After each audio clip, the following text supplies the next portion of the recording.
Salut à tous, alors aujourd'hui on va parler de la photo animalière, c'est un sujet qui me passionne mais malheureusement j'ai aucune compétence dans le domaine, j'y connais rien du tout. Donc ce que je vous propose c'est qu'on aille à la rencontre d'un vrai photographe animalier, Johan Clément, qui est actuellement dans le parc du Vercors vers chez moi et j'en ai profité pour aller le rencontrer, donc je vous propose qu'on aille voir un petit peu comment il travaille et qu'est-ce que c'est la photo animalière. She was sitting on the banks of the sea, had a 44 around her body and a banjo on her knee. Bon, on se retrouve avec Johan au milieu du parc du Vercors. Enchanté Dimitri. Ouais. On est bien là, on est très bien au calme, ça fait plaisir. Ouais, une très belle région, le Vercors. Magnifique. Ouais. Alors, est-ce qu'on peut te présenter rapidement pour ceux qui ne te connaissent pas, si vous ne l'avez jamais croisé sur Internet? Bien sûr. Alors moi, c'est Johan Clément, je suis photographe et vidéaste animalier, essentiellement sur la région du Vercors. Ça fait plus ou moins 8 ans que je fais ça. Et voilà. 8 ans déjà? Ouais, 8 ans. Ok. Et du coup, une question, je pense, qui est peut-être intéressante, c'est de savoir si tu as commencé la photo et ensuite tu t'es mis à l'animalier, ou c'est ta passion pour la nature qui t'a amené à faire de la photo, à immortaliser tout ça? Alors non, moi j'ai d'abord traîné mes bottes un peu en forêt avant même d'avoir mon appareil photo. Je dirais pas depuis tout petit, mais voilà, assez jeune, j'ai toujours vécu dans des milieux près de la nature. D'accord. Donc, tu y allais par toi-même ou c'est familial? Ouais, d'abord familial, Ah ouais. et puis après je me suis quand même trouvé une passion, moi de mon côté, avec la nature. Et puis petit à petit j'ai rencontré un peu des animaux en forêt, et c'est là qu'est intervenu l'appareil photo, où j'ai fait acheter mon premier appareil photo, où je l'ai emprunté, je ne sais plus, et j'ai fait mes premiers clichés comme ça, quoi. D'accord. Et du coup, les débuts, c'était comment? Tes premières photos, tes premiers essais? Les débuts, je pense qu'en fait c'est surtout passionnant parce que tu as un petit peu l'impression de découvrir un nouveau monde que tu ne connaissais pas jusqu'à présent. D'accord. Parce que oui, on sait que les animaux sauvages existent, mais on les voit uniquement sur les routes, passer devant la voiture ou ce genre de choses. On les surprend en fait. On les surprend, voilà. Bien souvent, on les surprend, on les dérange, mais de pouvoir aller les observer et puis finalement d'observer des comportements et puis naturels, et de faire des rencontres un petit peu comme ça avec des grands animaux comme un cerf, c'est toujours particulier, ouais. Et c'est vraiment passionnant, quoi. C'est sûr. Ouais. Et le début, c'était facile pour t'y mettre ou plutôt Non, difficile? non. Je pense qu'au début, pour tout le monde, c'est un petit peu catastrophique, faut être honnête. Mais voilà, je pense qu'il faut être patient dans cette pratique et pas avoir peur de l'échec, parce que je pense que 80% des sorties se terminent sans rencontre, et ça, je pense qu'il faut en être conscient. Ouais, ça doit être pas voilà, facile. c'est là où vraiment intervient la patience, quoi. D'accord, ok. On va faire un petit tour en forêt pour voir si on voit quelques petites choses. Avec plaisir. Si t'as quelques conseils. Ouais, allez, on y va. C'est parti.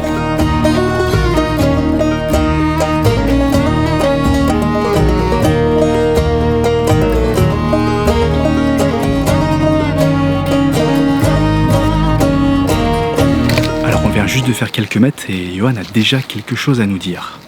Oui, effectivement. Donc voilà, on vient tout juste de rentrer dans la forêt, il y a déjà des choses intéressantes autour de nous. On peut déjà voir un petit peu des traces de passage, notamment de chevreuils. Si tu veux, ici, tu vois, ça fait une petite tache brune près de l'arbre. Et ça, c'est des zones soit de marquage. En fait, le chevreuil vient un petit peu gratter comme ça avec ses pattes avant. Et il a des glandes entre ses ongles, et du coup il vient poser ses marques un petit peu comme ça, et après de temps en temps il vient se coucher ici, et c'est ce qui laisse un petit peu ses marques autour des arbres. D'accord.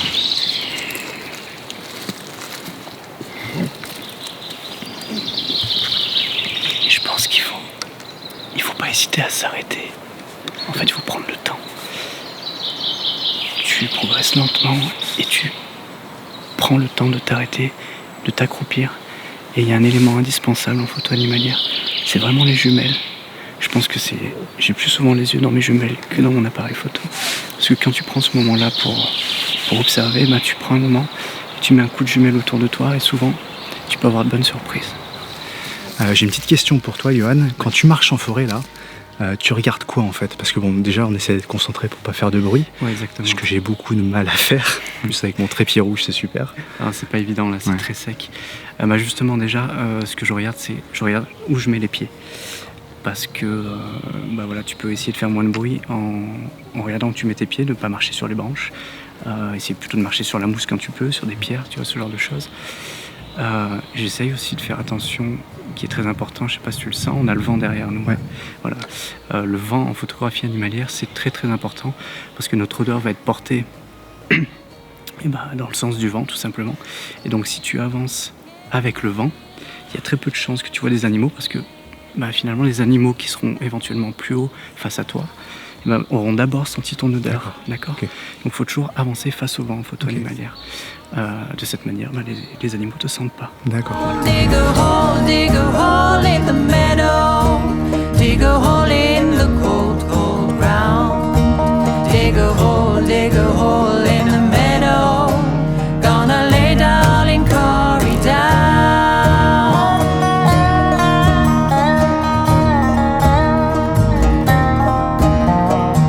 C'est quoi le plus dur pour toi dans cette activité? Moi c'est simple, je pense que le plus difficile et qui est en fait ma ligne directrice, c'est de voir sans être vu. Je pense vraiment que le plus important pour moi c'est d'avoir une image sans déranger l'animal. C'est pas toujours simple, honnêtement. Il faut être honnête, et parfois je pense même que dès lors qu'on met un pied en forêt, on dérange d'une certaine manière. Et la photographie animalière, on est souvent amené au contact de l'animal, donc il peut y avoir du dérangement. Et ce qui est très important, c'est de tout mettre en œuvre dans la mesure du possible pour minimiser ce dérangement. Ouais, d'accord. Et comment tu as fait pour progresser dans ce domaine? Parce que je pense que ça se fait pas du jour au lendemain. Non, clairement, évidemment, ça n'arrive pas du jour au lendemain comme tu le dis, mais encore aujourd'hui, ça m'arrive de toute façon de déranger des animaux. De toute façon, il n'y a pas le choix. Voilà, je pense que c'est inévitable de temps en temps. Mais après, tu découvres des petits trucs, tu vois, comme on disait tout à l'heure. C'est dans tes déplacements, tu prends plus de temps, tu regardes où tu mets les pieds, tu fais attention au vent. Il y a plein de petites choses à prendre en compte qui peuvent te faire marquer des points de ce côté-là. D'accord. Et il y a une question là qui me vient à l'esprit. La plupart du temps, quand tu vas sortir une journée là en forêt, c'est quoi ton quotidien? Tu te poses à un endroit où tu marches beaucoup? Non, Qu'est-ce que alors tu fais principalement? aujourd'hui, je priorise un maximum les affûts. Donc c'est-à-dire que je marche un peu en forêt et je m'arrête et je ne bouge plus pendant quelques heures. Dès que tu as trouvé un lieu de passage? Voilà, exactement. Parce que si je me mets là, c'est pas pour rien. C'est que les jours d'avant, j'ai fait un peu des repérages en journée, là où les animaux sont moins actifs. Donc je profite un peu des heures aux alentours de midi, 14h, 15h pour faire des repérages. D'accord. Ce qui me permet donc de trouver les zones potentielles avec les animaux. D'accord. Ok. Et tout à l'heure, tu nous parlais des jumelles qui sont super importantes. En termes de matos, sans rentrer dans le détail du matériel, mais tu utilises quoi principalement, toi? Qu'est-ce qui t'aide à faire ces images? Alors, moi aujourd'hui j'utilise des grosses optiques, etc. Mais j'ai pas commencé avec ça. D'accord. Je vais peut-être faire un petit détour avec quoi j'ai commencé. Ouais. Donc, moi j'ai commencé avec un bridge, la photo animalière. D'accord. Un bridge de chez Panasonic à l'époque. Voilà, donc c'était, je sais plus quel modèle exactement, le FZ200 je crois, ou quelque chose comme ça. D'accord. Et donc c'est vraiment avec ça que je me suis fait mes armes. Après j'ai eu mon premier réflexe qui était un Canon, avec une optique basique 70-300. Ouais, parce que vu que tu n'es pas du milieu de la photo, tu n'avais rien quand Non, j'avais absolument rien. D'accord. Mais je me suis rendu compte que c'était amplement suffisant pour commencer. Vraiment, j'ai fait quelques années avec ce genre de matériel et j'ai sorti de très belles photos, de très belles vidéos même. D'accord. Voilà. Et c'est que un peu plus tard, où je suis passé aujourd'hui, donc là j'utilise un 400 mm 2.8. Ça te fait faire la muscu aussi en même temps? Ouais, clairement, parce que voilà, c'est très très lourd. Ouais. L'objectif est plus ou moins 4 kg. Mais voilà, donc c'est des longues focales très lumineuses. Aujourd'hui j'en ai besoin parce que la photographie est mon métier en fait. Mais voilà, je pense que si j'aurais pas fait de la photographie mon activité, je n'aurais peut-être pas investi dans du matériel comme ça. Ouais. Et pour ceux qui veulent éventuellement et qui nous regardent, qui veulent se lancer dans ce type d'activité, c'est quoi que tu leur conseillerais dans un premier temps? Pas en termes de matériel, mais c'est quoi, par quoi il faut débuter en fait? Ouais. Donc oui, on parlait des jumelles tout à l'heure. Je pense qu'on peut très bien commencer à aller se promener en nature avec une paire de jumelles autour du cou, d'aller observer, de comprendre un peu comment fonctionne un petit peu tout ce petit monde-là. Et puis, Ouais, même pas forcément avec un appareil photo. non, honnêtement, on peut vraiment passer du bon temps à observer tout simplement. Et puis si vraiment on sent que ça mord, que ça prend, et qu'on a envie d'aller plus loin, bah, pourquoi pas aller acheter un boîtier avec un objectif d'occasion, tu vois. Tu regardes un peu sur le marché de l'occasion, tu peux partir sur une petite optique fixe 300 f4, ce genre de choses, avec un petit boîtier APS-C, enfin voilà, je ne vais pas rentrer dans les détails, mais Bien sûr. voilà, il n'y a pas besoin de gros matos pour commencer, ça c'est une certitude. Bien sûr. Sachant que ouais, 80% du temps, on revient sans photo. Oui, aussi, Parce oui, que- ça c'est une chose qu'il faut savoir. Hein. Je ne sais plus si on en a parlé, mais Il me semble qu'on en a parlé. ouais, tout à l'heure. on en a parlé brièvement, mais parce qu'on va vouloir peut-être acheter très rapidement du très bon matériel qui va nous coûter très cher, et puis on va se rendre compte que bah, finalement c'est pas si facile que ça, et que 8 fois sur 10 on revient sans photo, que les 4000 € qu'on a mis dans le matériel, finalement ils vont finir au placard. Donc voilà, je pense que c'est vraiment important de commencer avec petit, Bien sûr. Ouais. et puis de passer beaucoup de temps en forêt, voir si la passion prend ou pas, quoi. Alors j'ai une petite question pour toi là, Johan. Comment tu fais là pour garder cette motivation pour tous les jours te lever tôt? J'imagine que tu te lèves très tôt. Oui, c'est tous les le cas. matins. Bon, même si j'imagine que passer du temps en forêt, c'est pas un problème. Mais comment tu fais pour continuer encore et encore chaque jour à venir en forêt et à essayer de trouver des photos? En fait, c'est pas du tout un supplice si tu veux, parce que chaque sortie n'est pas la même. Tu vas jamais réaliser 2 fois la même photo, tu vas jamais réaliser 2 fois la même rencontre. Tu peux effectivement faire des photos de renard, mais tes photos seront jamais la même. Tu n'auras jamais la même attitude de l'animal, tu n'auras jamais la même ambiance. Donc voilà, tu peux vraiment D'accord. travailler ta composition au fur et à mesure du temps et évoluer en fait grâce à l'animal. D'accord. Et là justement, ça fait combien de temps que tu es ici là sur ce spot? Là, ça fait une dizaine de jours, donc je suis avec mon camping-car.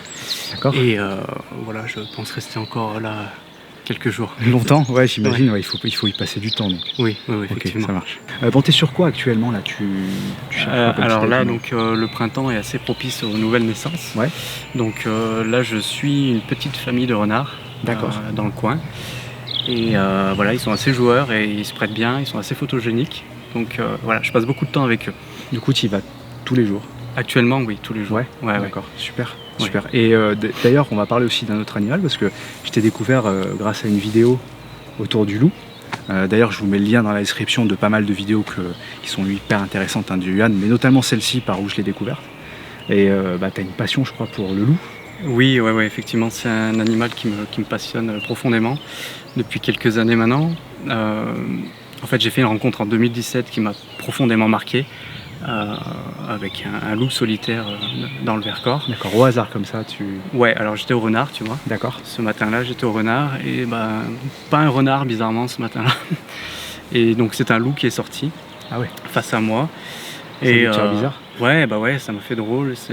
Comme je te dis, ça m'a profondément marqué parce que déjà, je pense que c'était un animal qui me fascinait à l'époque, mais le fait de le voir comme ça dans son élément naturel, ça a déclenché un truc en moi qui a fait que les années qui ont suivi, j'ai voulu faire un suivi sur cette espèce-là. Et donc plus récemment, j'ai l'hiver dernier fait 2-3 petits films sur ma traque entre guillemets, sur le suivi du loup. Donc voilà. Tu es resté combien de temps là, cet hiver là? Alors sur mon travail, il y a 3 derniers films qui ont été faits sur le loup, mais la dernière vidéo c'est 1 mois et demi de terrain. Ah ouais. Voilà, Quand même. 1 mois et demi de Pour se terrain. rendre compte un petit peu. Ouais. Oui, c'est du travail. Il faut de et l'engagement, quoi. Voilà, c'est quand même un animal qui court pas les rues. Oui, en plus dans notre pays, c'est pas facile. Non, ouais. Et puis c'est un vrai fantôme. Et donc il y a plein de choses à mettre en place. Et il y a beaucoup de chance aussi, je pense. Ouais. Bon voilà, c'est pas en restant dans ton canapé que tu le verras, mais il y a quand même un gros facteur chance. Ouais, d'accord. Et tes futurs projets, du coup, c'est quoi là, à partir de maintenant? Qu'est-ce que tu aimerais bien faire? Ben, c'est un petit peu un scoop, hein, mais et puis tu vas pas être trop étonné finalement parce que ben, j'ai envie d'aller plus loin sur le loup D'accord. et de raconter quelque chose de différent que ce que j'ai pu faire. Un petit peu. Enfin voilà, jusqu'à présent, je montrais uniquement l'animal, je parlais de l'animal, et là j'ai plus envie de mettre l'accent sur la cohabitation entre l'homme et le loup. D'accord. Voilà, donc c'est un Ok, petit peu intéressant. un petit peu vers ça que je tends les prochains mois. Sujet pas facile quand même.